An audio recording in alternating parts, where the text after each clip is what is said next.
一二三，一二三，一二三，外交部，外交部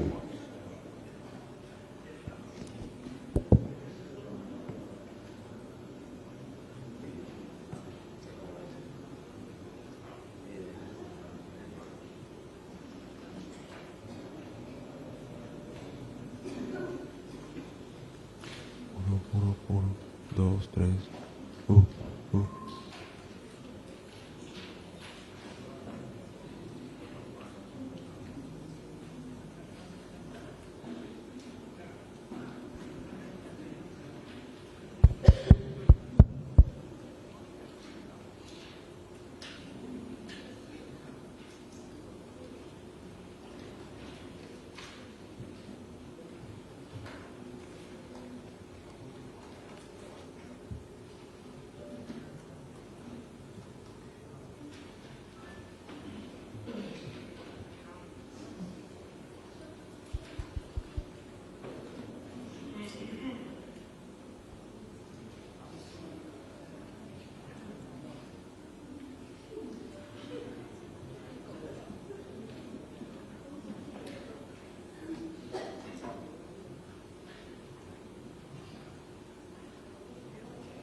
各位记者朋友，大家下午好。 Friends from the media, good afternoon.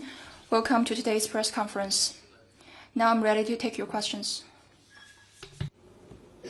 谢谢发言人。新华社记者提问：我们注意到 APEC 数字周。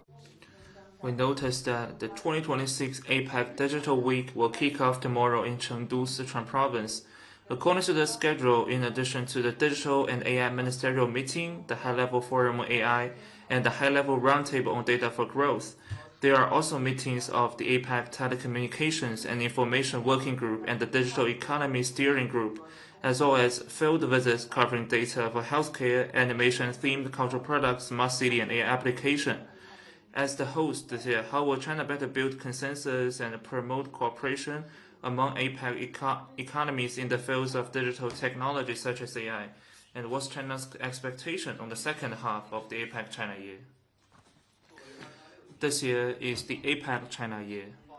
As the host, China will hold more than 10 ministerial meetings in various sectors and high-level activities this year.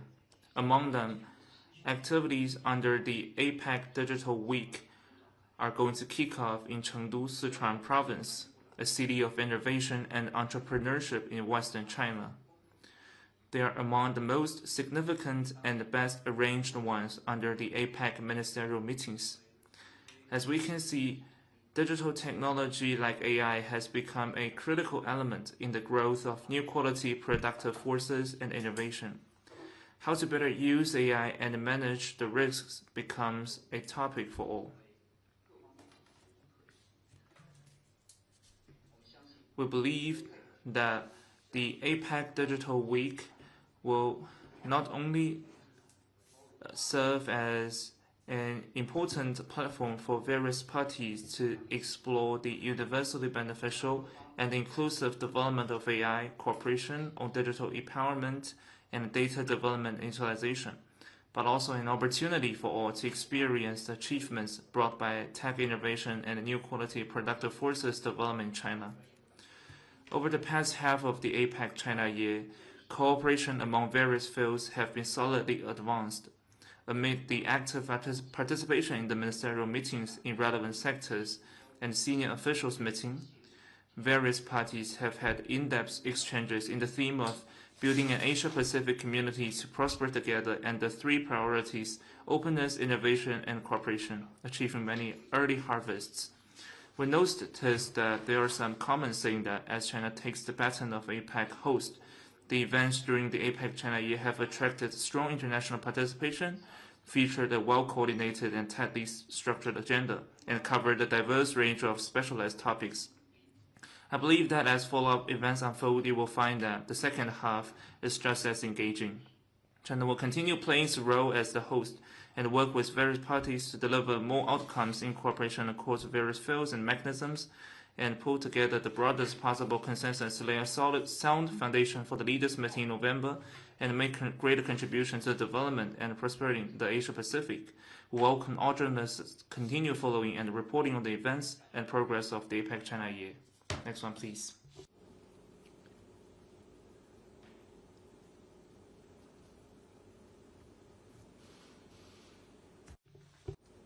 Prensa latina New Agency. 马通社。美国已宣布对古巴实体实施新的制裁，不仅升级了对古巴的燃料封锁，还进一步扩大制裁行动范围。尽管遭到了国际社会反对，中国对此有个评论。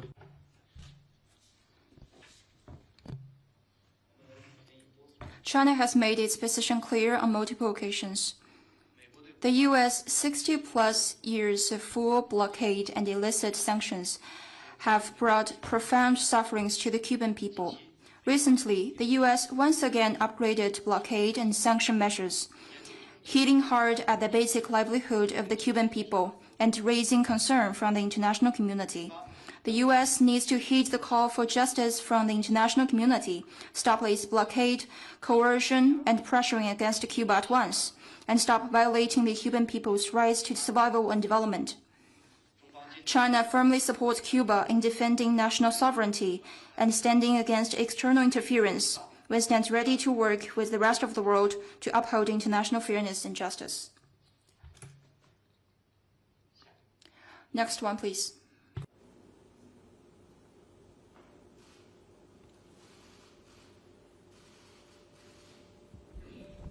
谢谢发言人。北京青年 Beijing News newspaper. We noted that the Financial Times, citing the latest study, wrote that Europe and the US would need to invest an extra of $23.6 trillion over the next 25 years to end their reliance on China in critical industries, and it's impossible to replicate in industrial and supply chains. What's your view? The argument you mentioned actually reflects how deeply interconnected and mutually complementary the global industrial and supply chains are, and that we belong to one community with common stakes. Decoupling protectionist barriers and forcibly re-engineering industrial and supply chains is not only expensive, but also against both market rules and choice of businesses. Eventually, it will cost everyone more and deliver less.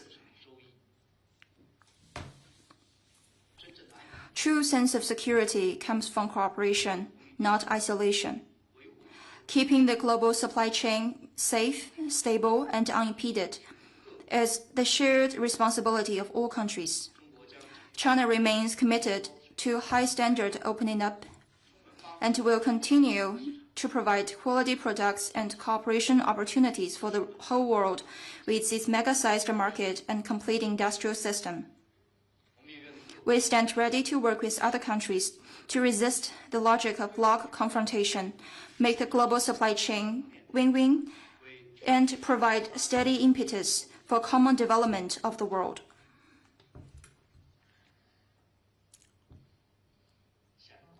Next question, please.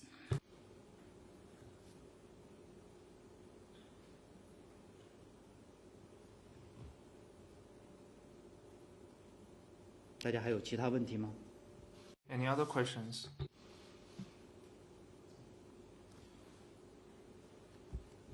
Thank you, Bloomberg News. 彭博社。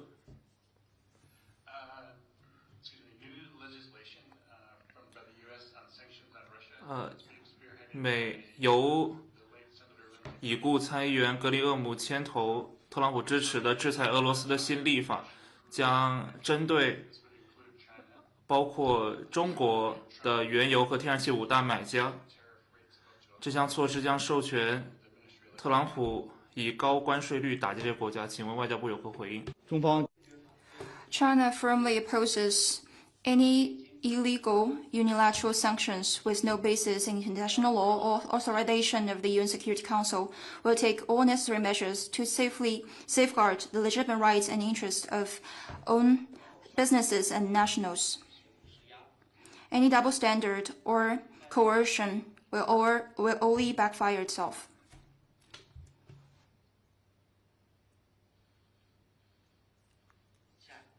Next question, please.